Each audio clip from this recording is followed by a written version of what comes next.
up, Mama? Good. How are you doing? Good. Great time. See you inside. Nice to meet you. Cheers. Hi there, my name is Kenny T. On my moment of the week this week, I came down to the R&G Arena for the R&G Oktoberfest 2025. It's just getting busy now, and later on at night, it's gonna get crazy, right? This is summer's biggest event in Lusaka. People are just coming in now. I think performances start in the next 1 hour or 2 hours or so. So this is my moment of the week this week. We'll show you what exactly is happening during the day and also in the night. In the meantime, let's go and explore. Let's go.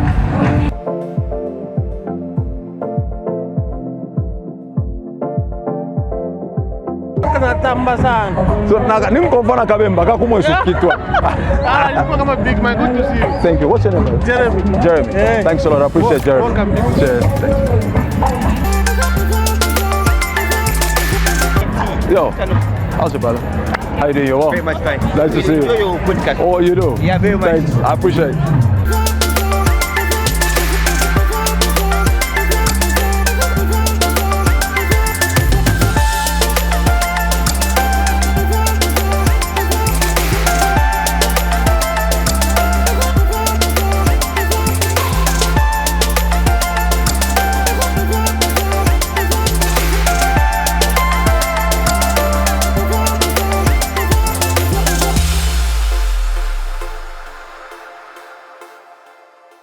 Hello and welcome to the Kenny T One-on-One podcast. Today we are live at the R&G Arena because today is that big day for the R&G Oktoberfest. Zambia's biggest summer event is on today. So we're at the MTN stand. As you can see, I'm all yellow. It looks yellow because MTN is our sponsor and MTN is everywhere you go. Big thank you to our other sponsors, Abalea Carpooling, as well as Yatu Tea. My guest today is Bobby East. Bobby, how you doing? I'm all right. How you doing, sir?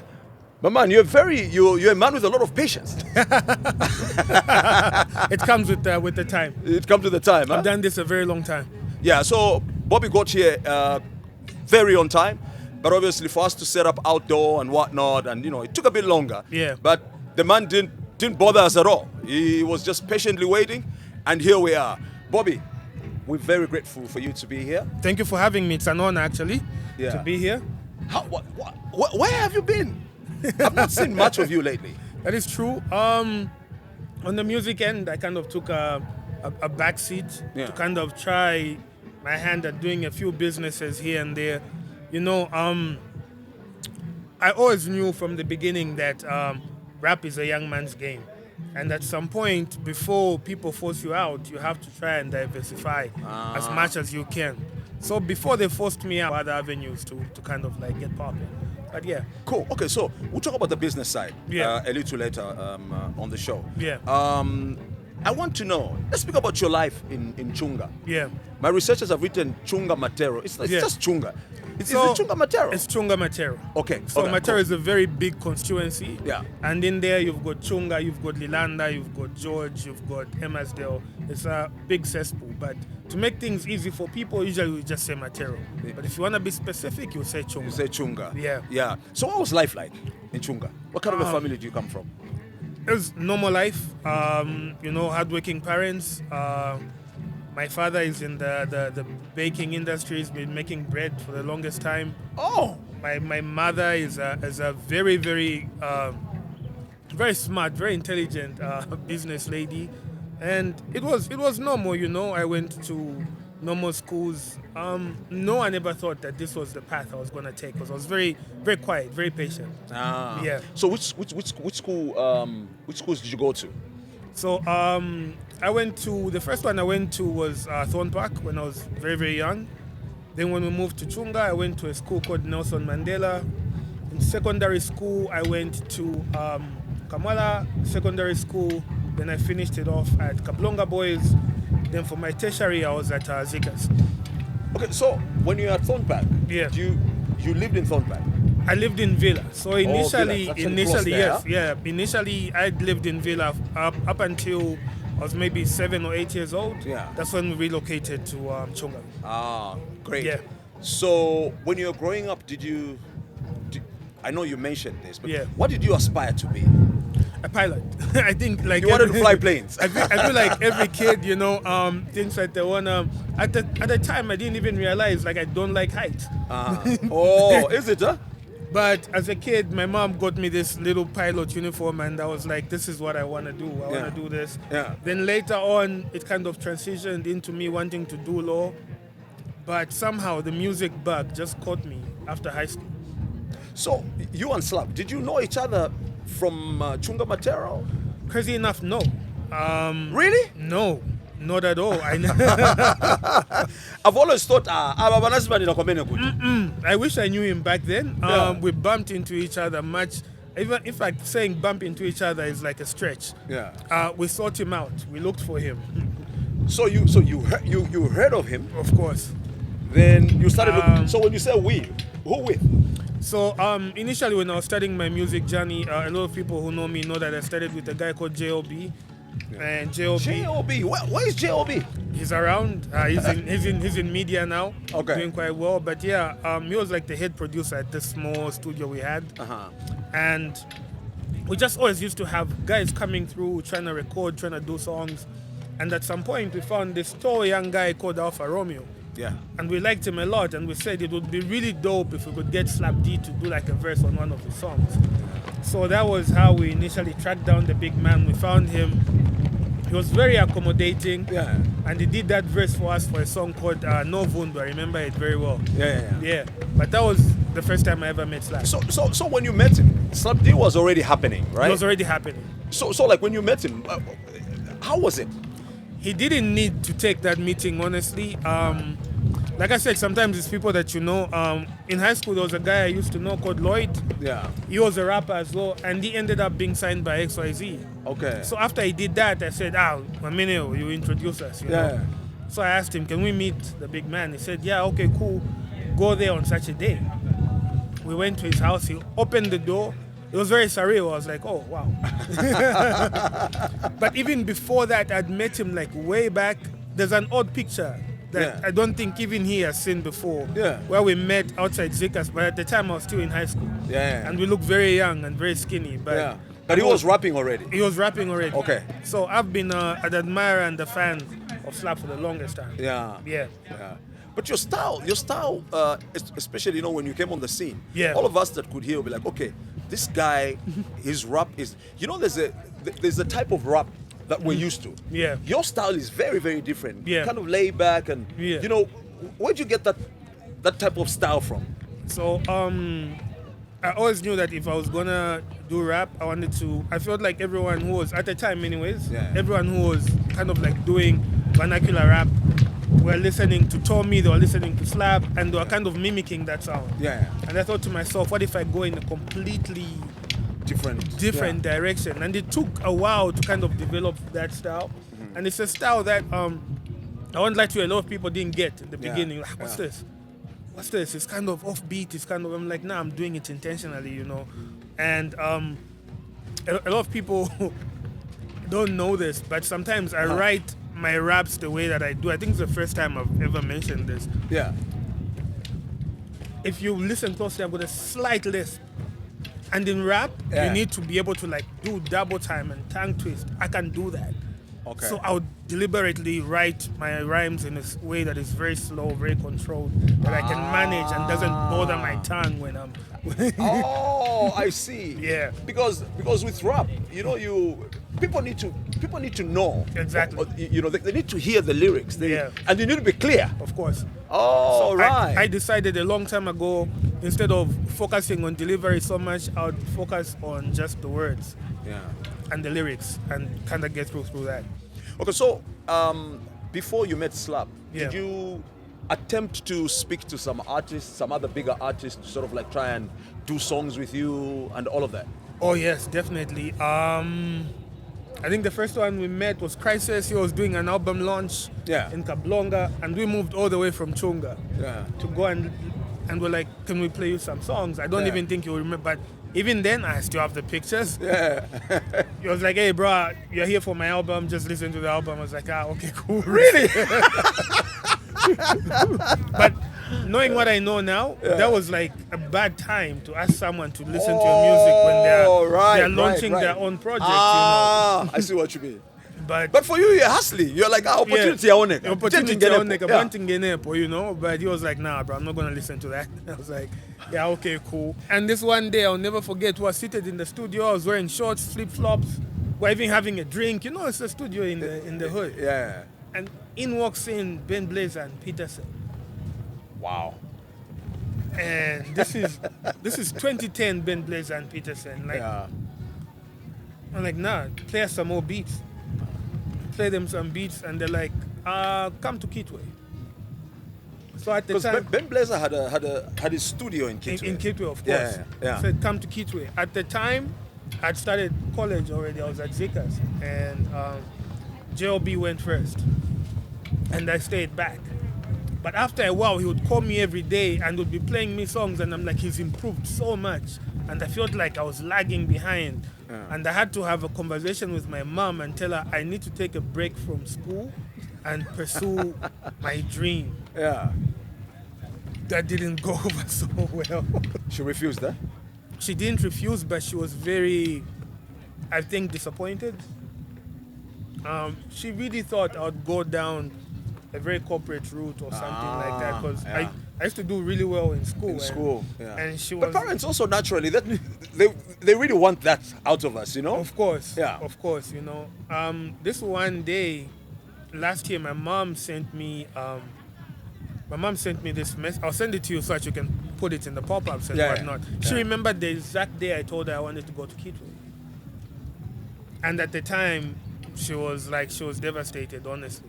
But the message she sent me last week, she was like, at the time I was so scared for you.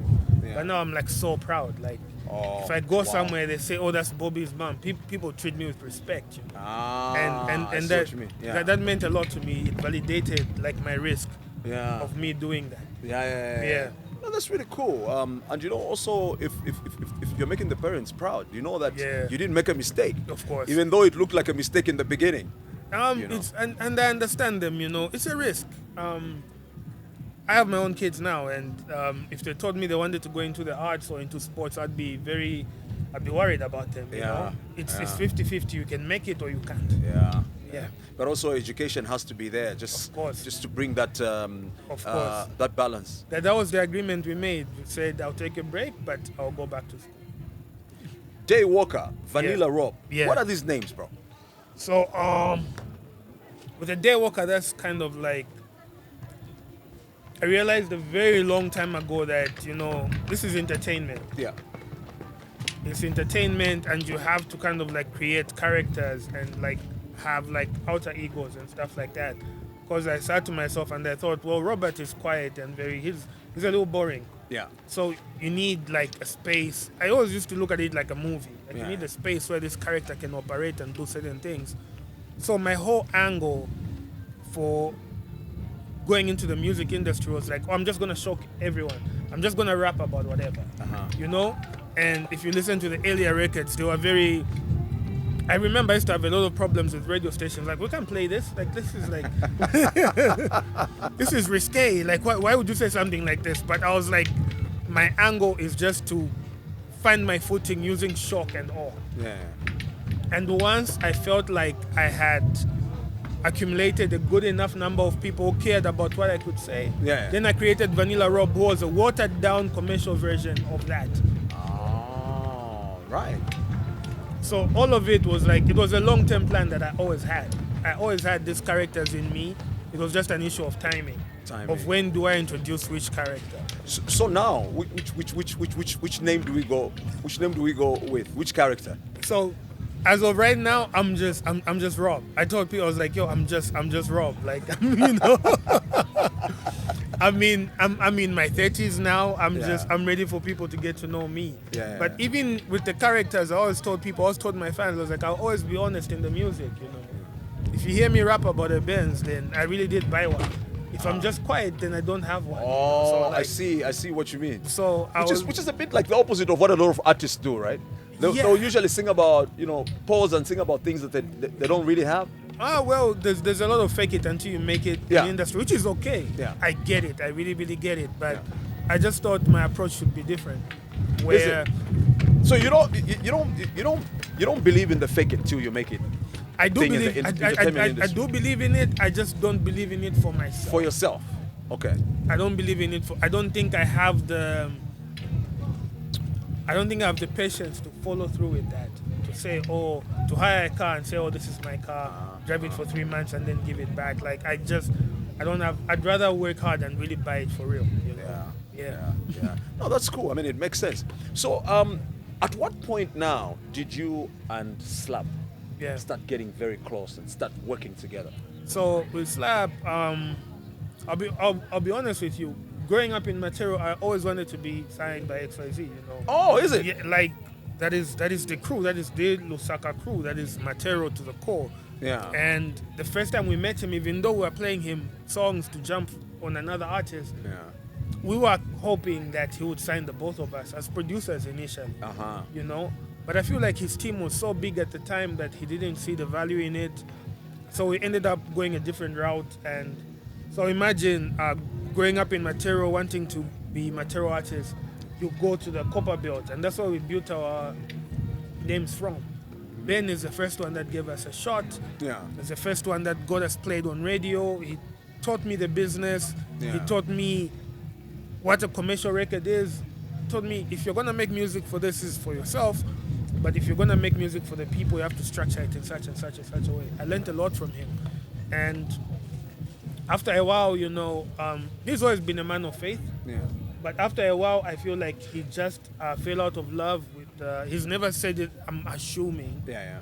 But he just kind of fell out of love with the secular music scene, and he started concentrating more on gospel. And events, and which is what he does till this day. Yeah. Like that's still my mentor. I can call him today, but I felt like at that point his heart wasn't into putting out the type of music that we were doing.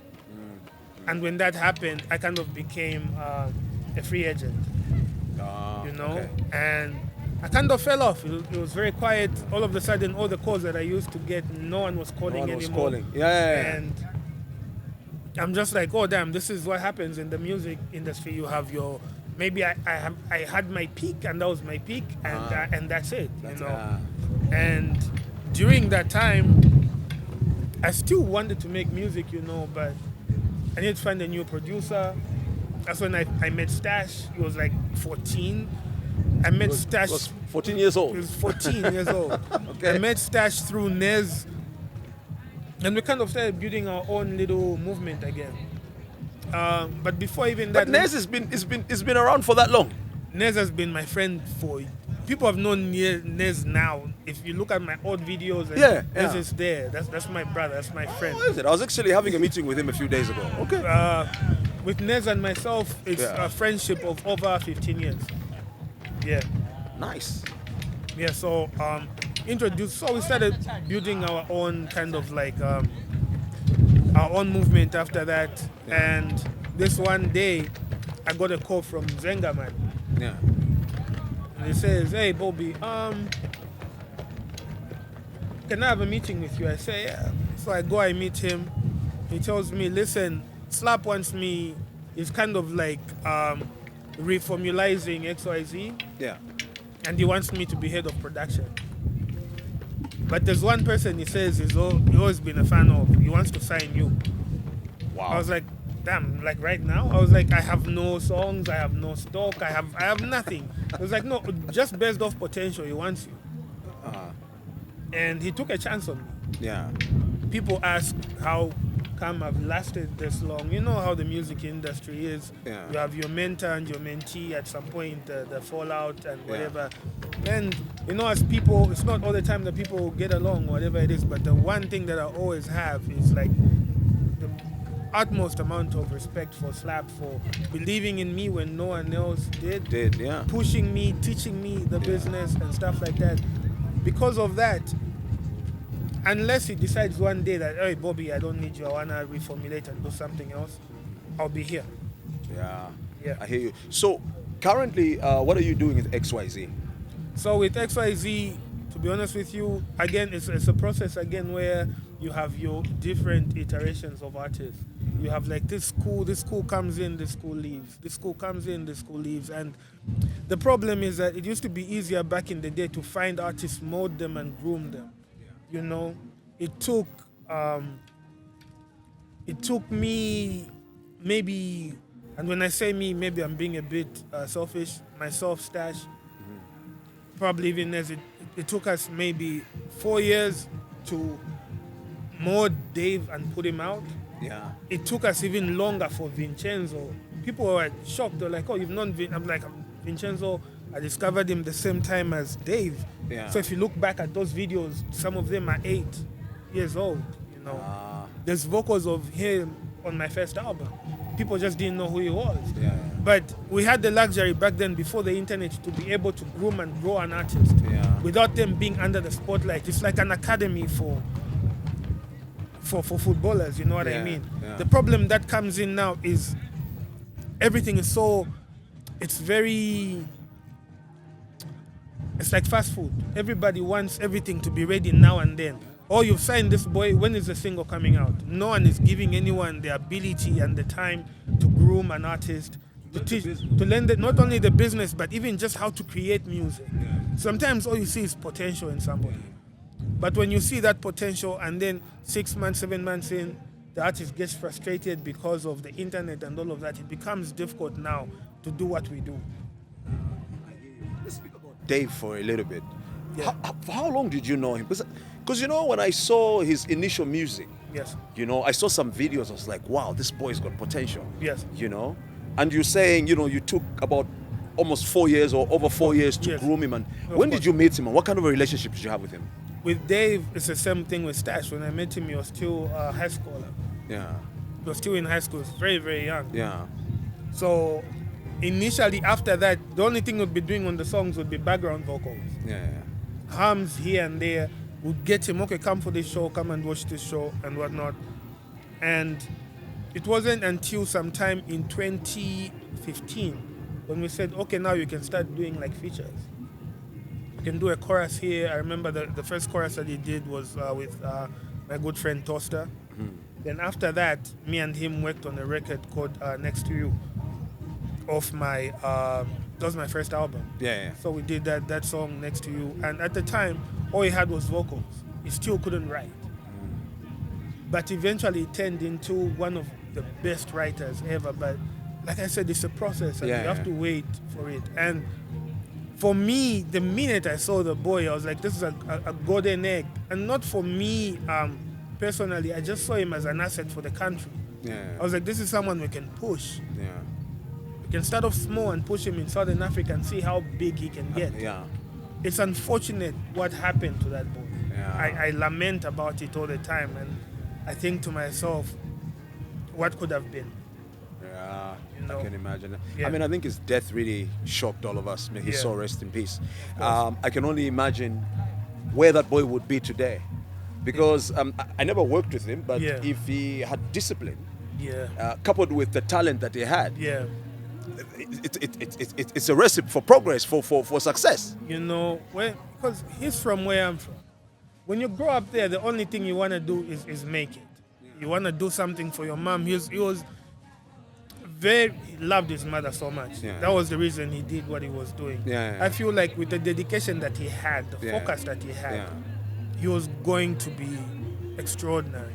I can only imagine where his songwriting would be right now. Yeah. Yeah. Now, his death, how did it affect the record label? Your plans and everything you're working towards? You have to understand, this is like signing Lameo Yamal or whoever it is. Like, this is you're like, oh, okay, now everyone has had their run. Now this is the boy we're pushing. Yeah. Everything was based on pushing Dave at that time. So it was an issue now of how do we restructure. Yeah. Go back And to the drawing board. Go back to the drawing board. And there are certain people that you can't replace. Yeah. And unfortunately for XYZ as a label, you know, it was an issue of PJ in the past before my time and Dave afterwards. Yeah. Two of the most like talented vocalists in the country, and we lost them. Yeah. This is the Kenny T 101 podcast. We're talking to Bobby Ist. We'll take a break. We'll be right back.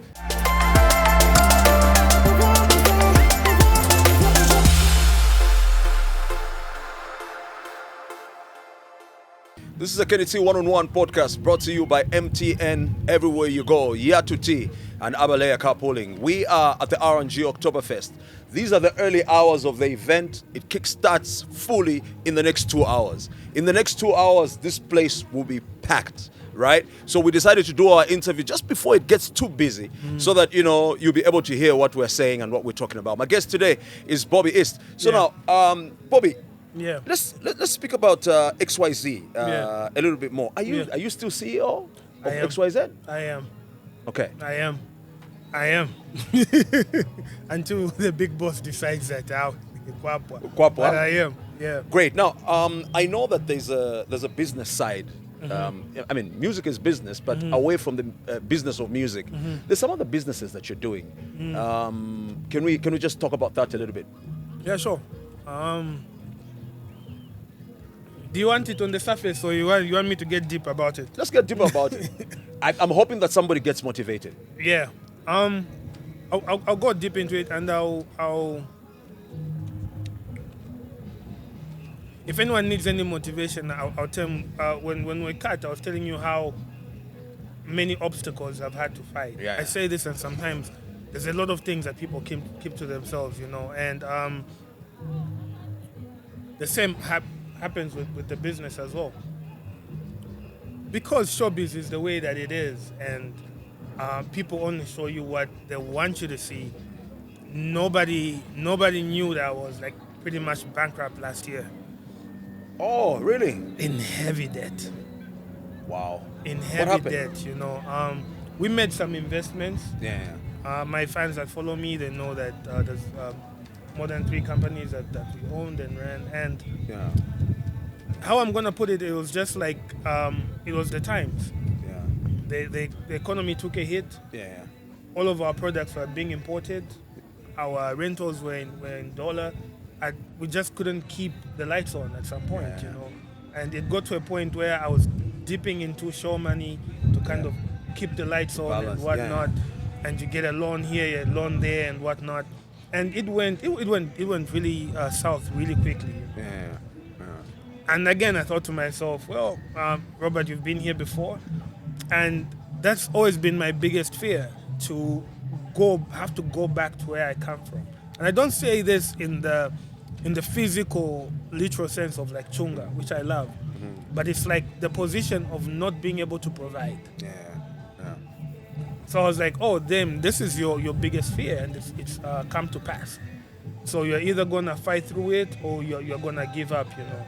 And it's within that time now where you meet your fans and they're on the, bro, when is the new song coming out? I'm like, I really can't think of a song right now. I'm dealing with other things. I'm dealing with other things. I'm just trying to, like, I'm sure you understand this way more than I have with how long you've stayed in business and how bad it gets, and you have employees to take care of and taxes and all of this other stuff, you know.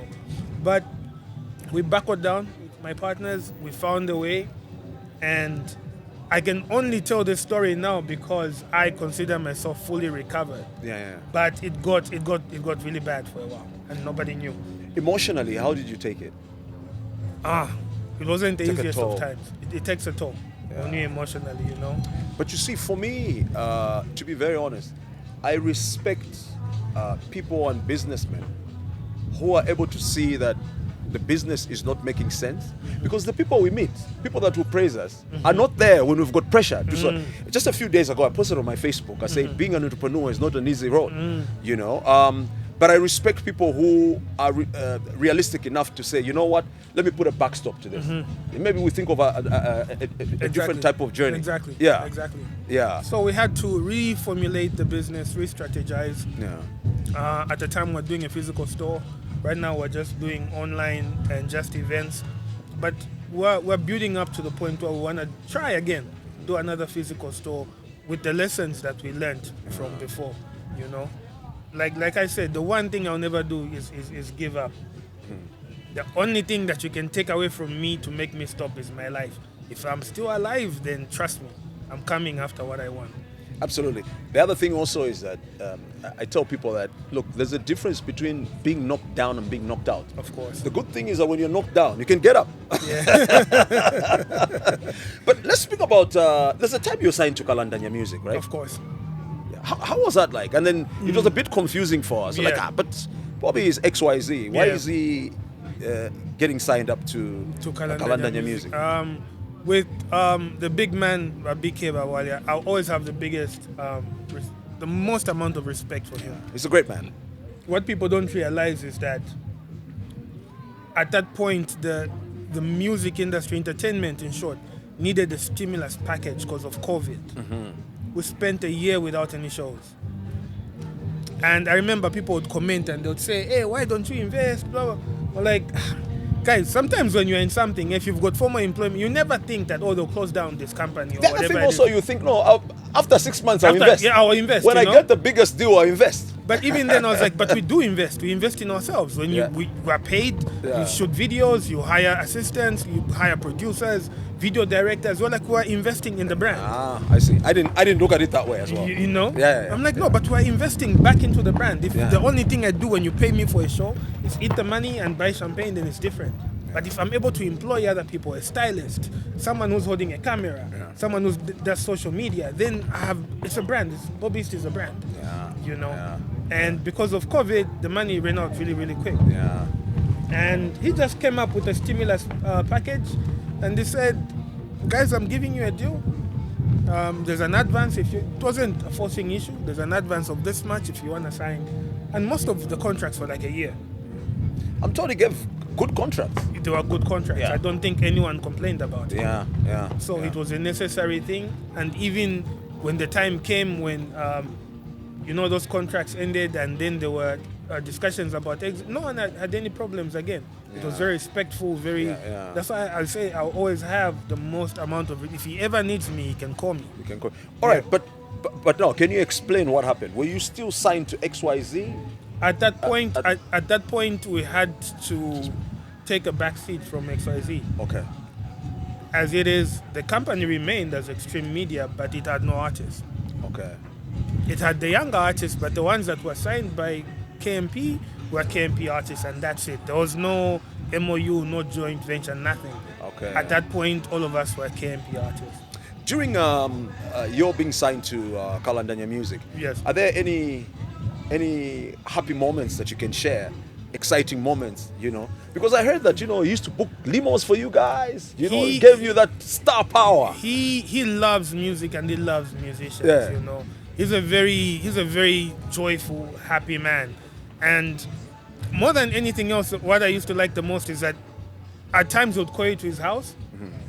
Lovely house. You'd sit at the back at the pool there, and you kick it like it's not your boss. You are enjoying a drink. He'll impart some wisdom in you. For me, that was like, the other stuff was nice.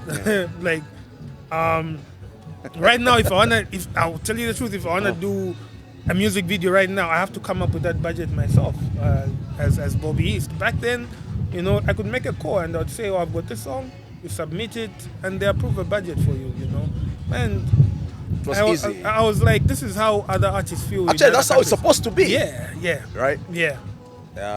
So it was a great time. I look back at it with very fond memories, extremely fond.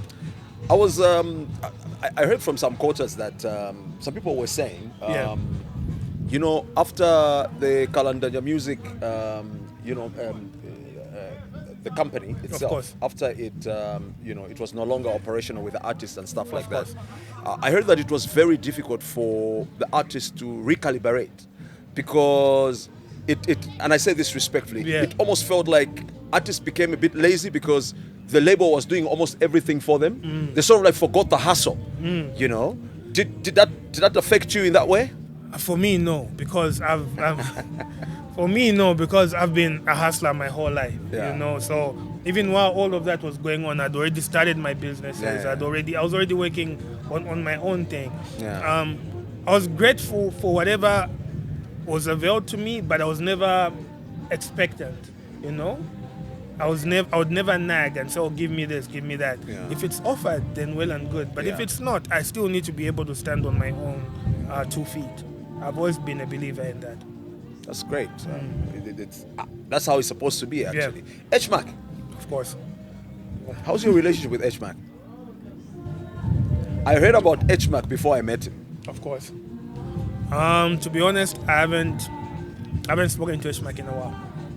But you're close with him. We were very close. That was my manager for years. If he ever wanted to write a book about me, he could. He could, huh? He could. If he ever wanted to do an interview and speak ill of me, there would be some truth in there, you know. I respect him for still maintaining some caliber of loyalty because of the relationship that we had. Yeah. I still love him like a brother to this day, you know. But I just feel like at some point we were not in agreement about a lot of things. We were not in agreement about a lot of things. I always find it difficult for me to tell the story because it's not my story to tell. Yeah. I feel like when he is ready and he wants to really talk about what went down, I feel like that's his story to tell. Yeah. But the only thing I can say is that I'll always have the most, like, if we're going to talk about people that believed in me earlier on, you have to talk about Ishmak. He's in there. When everyone else was saying, this is horrible, it's like, nah, bro, you are the illest. Like, this is the best. You're my favorite rapper. To me, you're my favorite rapper, bro. Go and rap. You know, you told me that all the time. So Yeah. I love H. He knows I love him. Yeah, you see, for me to even ask about H, it's nothing else but he's been part of your journey, and I think we would the same way we're speaking about Slap. But otherwise, how I understand business is that time always comes for people to part ways, and just because they've parted ways doesn't mean, you know, things are horrible or things are bad and relationships are bad. course. We had to speak about it. The other issue I want to speak about is the political songs. You did some political songs, right? One. Okay. One. The backlash, how did you handle it? And why did you do it? Okay. Why did I do it? I think like I've addressed this before. Okay. And I'm a lot of things, but I don't lie. It was just the commercial aspect of it. Okay. It was the commercial aspect of it, you know. A deal was presented, and we could have said yes, we could have said no, and we said okay, we're gonna go for it. And even when that was being done, I knew that the repercussions, because Zambians don't play about politics, and rightly so. Looking back at it now, I'm like, I understand why people were so upset. They felt. Why do you think you understand? Why do you think they were upset? I just feel like, you know, when you have a favorite artist, and it's not only the music that you like, it's what they stand for. So once you wake up and you do something as polarizing as politics, you're gonna have people who are on the opposite side feel like, they'll feel betrayed. You know what I mean? That's why they really, really advise for entertainers not to jump into this unless you're really about that life. Unless you want to exist in the political arena, you want to run someday, and you really have strong. I just feel like people felt betrayed because they were like, these guys did it for the bag. Without saying a lot, people need to understand. In the same way I'm talking about the optics, if they look back and look at the time those songs were made, whatever I said about record labels at that time, whatever I said about COVID and everything else, then everything else will make sense. But again, the thing is that the business side, you're doing this also to make money. Of course. At the same time, it's a very fine line to walk. You know, if given the same opportunity again, would you take it? I won't even lie to you. I was given a similar opportunity recently, and I turned it down. Why? To be honest with you, I just felt the numbers weren't worth it. If I'm going to be completely honest, if you're going to go through what you went through, can the money make sense? If I'm going to be completely honest, at the end of the day, you know, it's my livelihood. Yeah. This is my job. I get hired by all types of companies, all types of people. There's certain companies that do certain products that I wouldn't even like. I wouldn't, but I've never used. You know what I mean? But as long as it's like there's certain things that I wouldn't do, like vaping, because I've never smoked and I don't advocate for that. Yeah. But at the end of the day, if what you're telling me is to create a jingle, if someone goes right now, there's a t-shirt you're wearing, it's got the logo MTN on there. Someone owns that business. If someone went there and they said, oh, we want 100 t-shirts of regalia, I don't think anyone would go to that company and say, why are you printing these t-shirts? It's a business. Yeah. You know what I mean? Yeah. So I feel like just because I've said no, I know there's a bunch of artists that have said yes and they're in business right now, or just consider it, these people are making jingles for a product and they've been paid. Yeah. And it's nothing more than that. It's nothing more than that. Let's speak about family. Are you married? I'm very much taken. I'm not on the market. How long ago did you get married? How many kids? So, the only thing I'll always say, so that I don't confuse or bring about anything, is I'll always say that I'm taken. On that much, I won't lie. But when it comes to like my actual family life, we agreed a long time ago that will always be in the background. Okay. You know, there's Bobby East, who's an entertainer, and then there's Robert, who's like father. You know, with those, I've tried my best to separate them so much. My family, I think, besides my son, my family could walk in here right now, and I don't think people would leave them alone. Yeah. I do that so to safeguard them from how harsh people can be, and even just, just their safety. I'm not there all the time, but the one thing I always emphasize on is I have a partner, I have kids, and I have a very normal family life.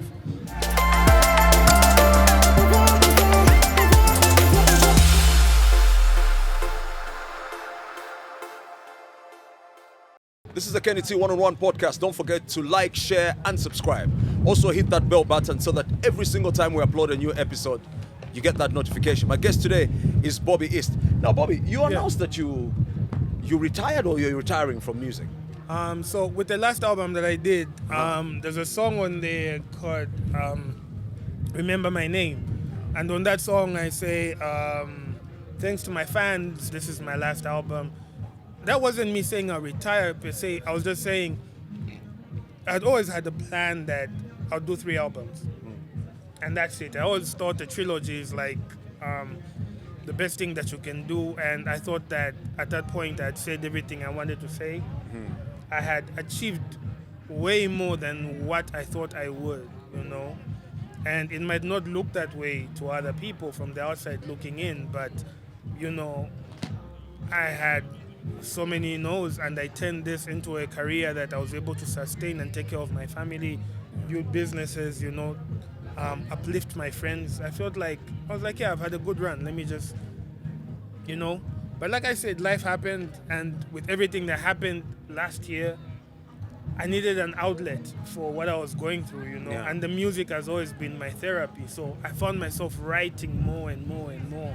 And at the time, I told myself, I'm just writing this so that it leaves my head, because it will keep bothering me. But the more I wrote, the more I felt like maybe this is something I can put out, So I kind of hinted to people that, I might be putting out it. But you said you retired. I was like, so did Jay-Z and Mac 2, but they're here.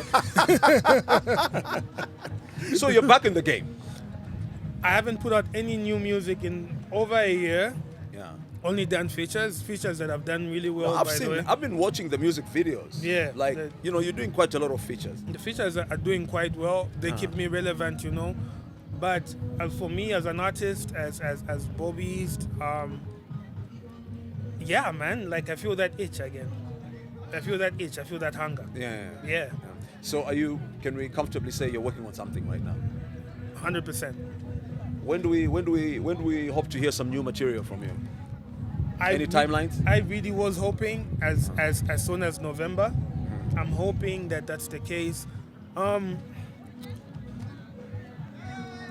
What I knew was that it can't be a single because I've recorded so much. Yeah.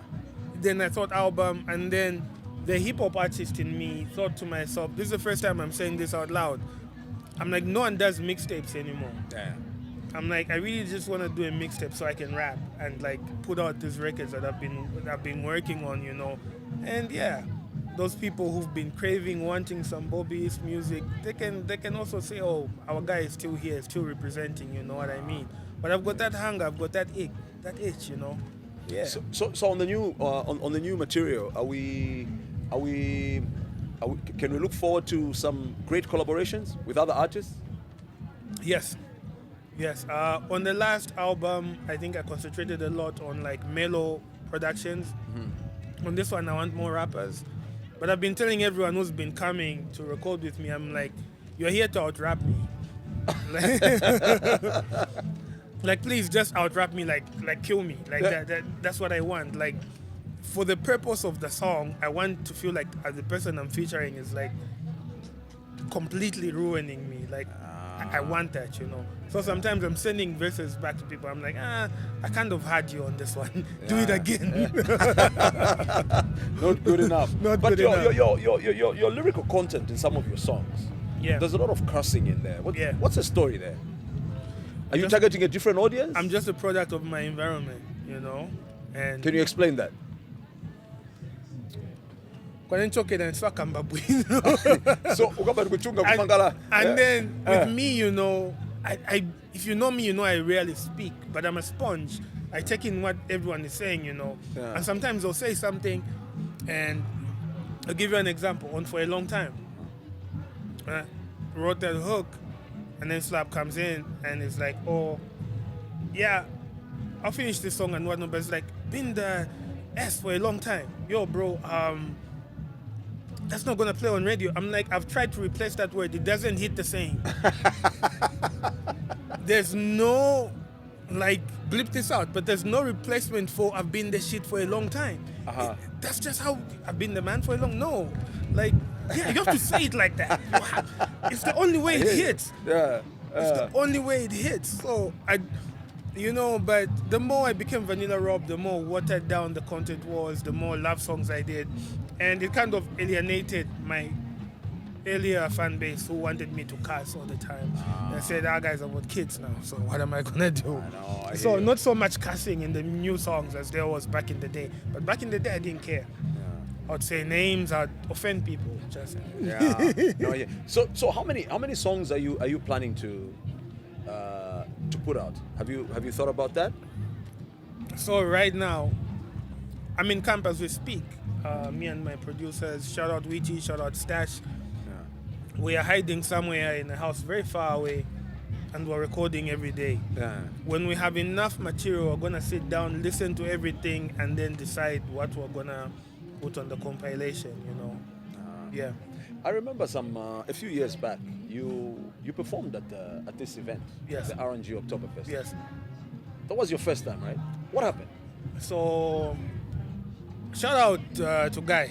Shout out to RNG, everyone who works THL, they're my people. When Oktoberfest, initially when it was in Chisamba, I never attended a single one. Chisamba was also nice. I never attended a single show because I was like, if I attend, then I'm just a fan. I want the first time I attend, I need to perform, you know? And it just so happens that when they stopped the Chisamba shows and they moved to this arena, the first show they did was in 2019. Mm-hmm. And it was the first time they wanted to try out a Zambian headliner. Yeah, you know, and because they were doing international. They were doing time. international, and they called me and they said, "We want you to finish the show. We're giving you 2 hours." Yeah. And the weight, the responsibility of all of that, like, hit me really hard. I said, I could really push our agenda, Zambian artists here, or I can, like, take us back by doing a really horrible show. I was like, if it's good, then they'll be convinced, and they'll, from then on, they might bring in the foreign art here and there, but they'll concentrate on Zambian artists because we've got enough, you know. And I don't want to say I'm responsible for that, but as we speak right now, this is our whole Zambian lineup, as far as I can tell. No, it is. You're very right. And when that, they gave me 2 hours is a long time. Usually a set at the festival is 40 minutes. So I said to myself, I have enough material to make this about me, or I could just make it a celebration of Zambian music. Yeah. So I said, I'm going to surprise people. And the set was called Bobby and Friends. And everyone laughed. They were like, why are you calling it? Like, they started making memes of like the Amigo and Friends. I was like, why? That sounds childish. Why is he doing that? But I reached out to everyone I ever like. I loved their music. I looked up to them. You know, I called Slap, obviously. I was like, Slap, come jump on my set. Nez, come jump on my set. I called Israel. Israel, come jump on my set. Yeah. I called Makitu. Makitu, come and jump on my set. Great. I had like 8 people, and they were coming in at different intervals, you know.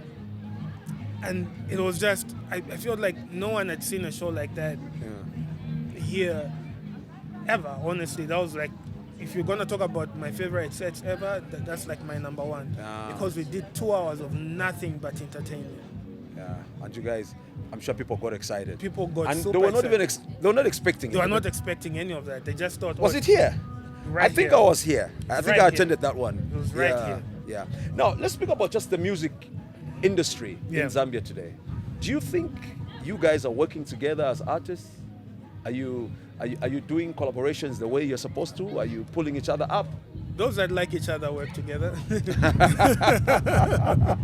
And those who don't, you know? For me, I'll work with anyone if you are respectful and I like your music. Yeah. At the end of the day, both of us need to be fans of each other. Yeah. I'm not gonna just work with you because you've got momentum or you've got numbers at this. Yeah. Excuse me. I need to be a fan of what you do, and you equally need to like what I do. Yeah. Even when that happens, we need to find the correct song that like complements both of us, you know. So what I know about the industry is that there are some people who get along and there are some people that don't. But Actually, just like any other industry. But just like any, if you go to a Yeah. bank, it's the same thing. It's the same thing. No. Yeah. My brother Tay Green from Malawi just put out a post very recently. Yeah. From what I understood it, he was saying it's like Malawi has opened the door for you Zambian artists, but you haven't reciprocated the same thing here in Zambia. It's more like in Zambia you've only opened the door for maybe 1 or 2 people, while others can sort of like penetrate. What's your take on that? You know, or how did you understand his post? Did you see it? You know, I know Tay. I like Tay. Tay Yeah. I've met a few times. No, he's Like, my boy. He's my guy. I like Tay. Yeah. But Tay is really smart, you know. He's really smart. And he did that post, and then he did another one yesterday where he said, oh, Zambia has only one talented artist and people need to pull their socks up. And people got really, really offended. Yeah. In my head, I'm like, he is really good at like pressing people's buttons and getting, and you know, as Zambians, we're very reactive, you know. So I don't understand what the end goal of what those statements are. If he's putting out the record or he just wants, like, I don't understand what. But if he really means that, then that's really unfortunate. That's really unfortunate. Let's assume he means it. What would your take be? You think we're lacking balance? We are taking and we're not giving. Then he is really wrong. I don't understand what. Unless he tells me that they book 10 Zambian artists every weekend or something like that, you know. Besides Maps and the Oga family back in, and a few other people here, I rarely ever see Zambian artists performing in Malawi. But here we had Namadingo, you know, and we stayed with him. That was our bro. Driemo came, and I was on the same stage at the showgrounds with Driemo, and he was a co-headliner, you know what I mean? I feel like as Zambians we're very accommodating, very. It's one of the few countries that loves foreigners, you know. So for me, for a person as even forget all of those people, even him himself as Tay, when he comes here, you know, I feel like he's very well taken care of. I see the pictures. You've been in a nice hotel, nice car, you know, nice ladies around him. What else do you want, bro? What else do you want? Tay, call me. What do you want, man? So Bobby, I want to know, I'm really curious. Yeah. What's your top 5? Top 5. In terms of hip-hop artists in Zambia? In Zambia? Yeah. In a particular order, or I want it in a particular order. in a particular order? Yeah, because you want to know who your number 1 is. Oh, good grief. You're going to get me shot. All of these are my friends. Yeah. Okay. Guys, Would you rather we don't do it in any particular order? I'll put it in an order. Okay. But guys, don't take offense. Yeah. My top 5. Yeah. In my top 5, I've got Tommy D, who's one of my favorite. Tommy D na Mafela.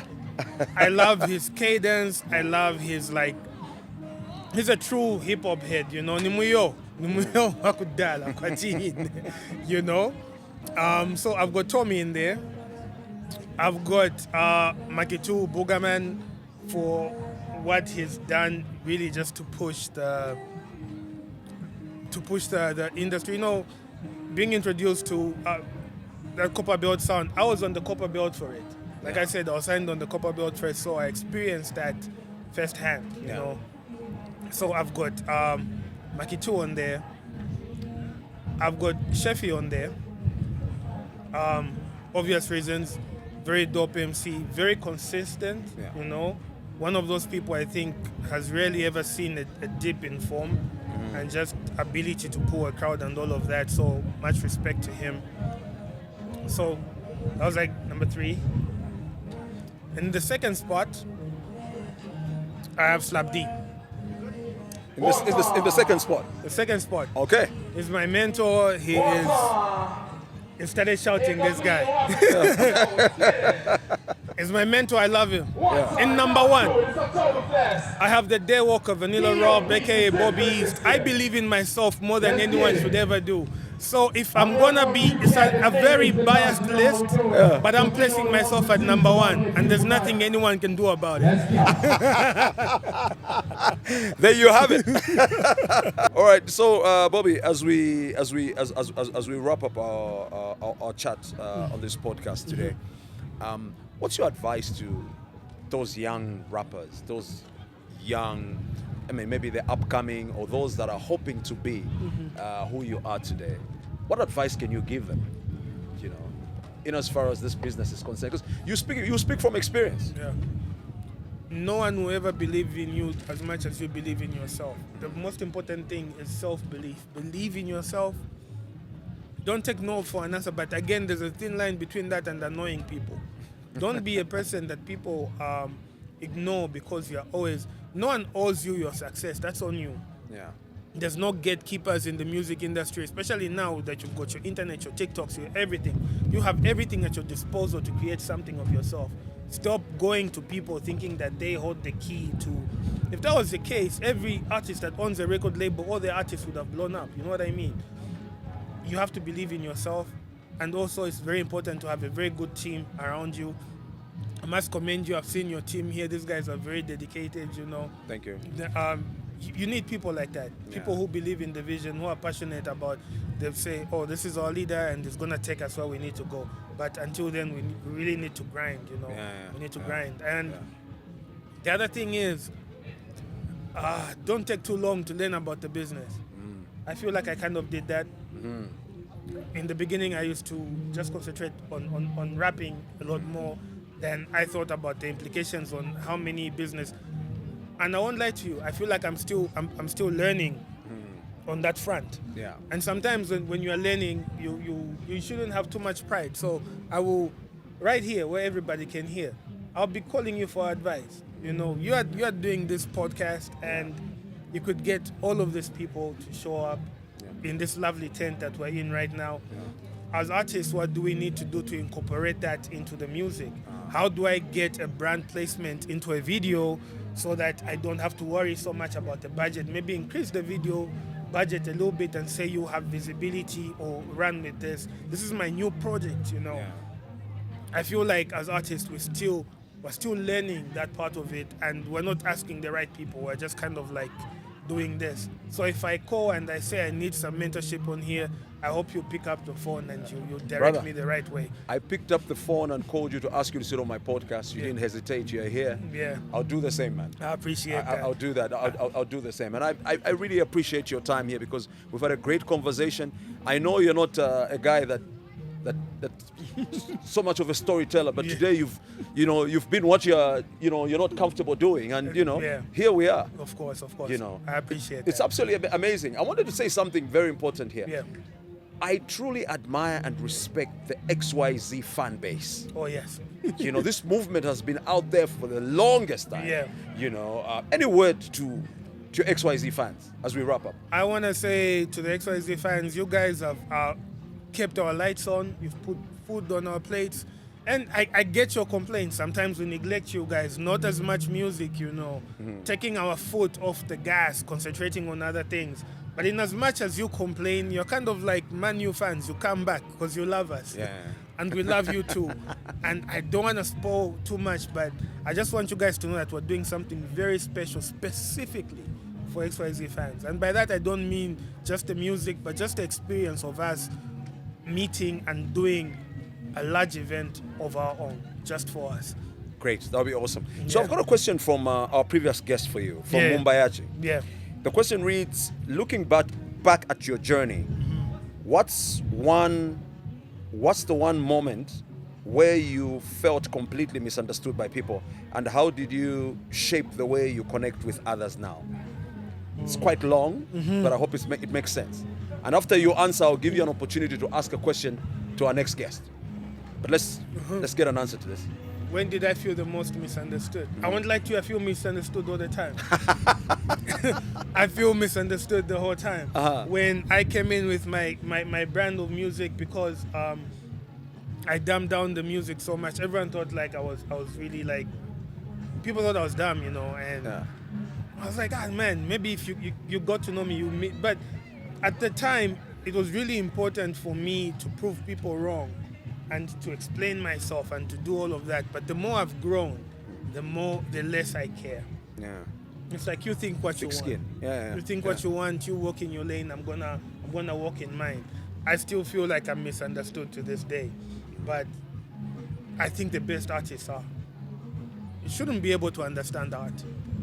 You shouldn't be able to understand why 76 Drums dresses the way that he dresses. It shouldn't make sense to you. I hear you. So I've got 3 questions. Yeah. Each question has a number attached to it. There's 1, 2, 3. Which number will you pick? And then we'll read out the question attached to that particular number. 2. 2. Okay. So question 2 reads, what does making it actually mean now? And has this definition changed over time? So that's your question to our next guest. Bobby, I'd like to thank you so much for making time. You're a busy man. I know you've got other things to do, but you stuck around even though we started late. I really appreciate it. I don't take it for granted. No, thank you for having me. I appreciate that so much. It's been an honor. Yeah. Thanks. All right, this has been the Kenny T One-on-One podcast. Our guest today has been Bobby East. We thank him for trusting us with his story. We'd like to thank our sponsors, MTN. We're actually at the MTN stand here at the RNG Oktoberfest. We'd like to thank Yatu T as well as Abalea Carpooling. My name is Kenny T. Don't forget to like, share, and subscribe to the Kenny T One-on-One podcast. I'll be back again next week. Same place, same space.